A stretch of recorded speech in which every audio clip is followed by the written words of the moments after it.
Seusai Houthi menyerang Tel Aviv, Hizbullah ikut meluncurkan serangan ke Israel Utara pada Jumat 19 Juli. Tak tanggung-tanggung, Hizbullah menyerang wilayah Galilea dengan 65 rudal. Serangan itu mengakibatkan beberapa bagian pangkalan militer Israel hancur.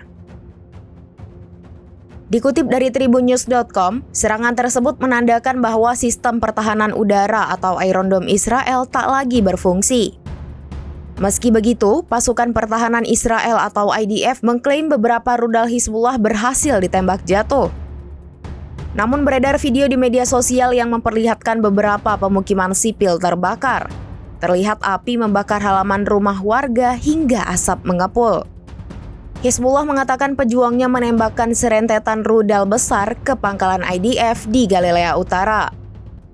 Militan Lebanon ini mengklaim serangan itu mengakibatkan kebakaran dan beberapa markas IDF hancur. Pihaknya juga mengklaim berhasil menyerang pemukiman baru Israel, yakni Mitzpe Abirim dengan rudal Katyusha. Sementara kondisi di Tel Aviv lebih mengerikan akibat serangan Houthi di hari yang sama. Serangan itu mengakibatkan ibu kota Israel porak-poranda, 1 warga sipil tewas, dan 10 lainnya terluka.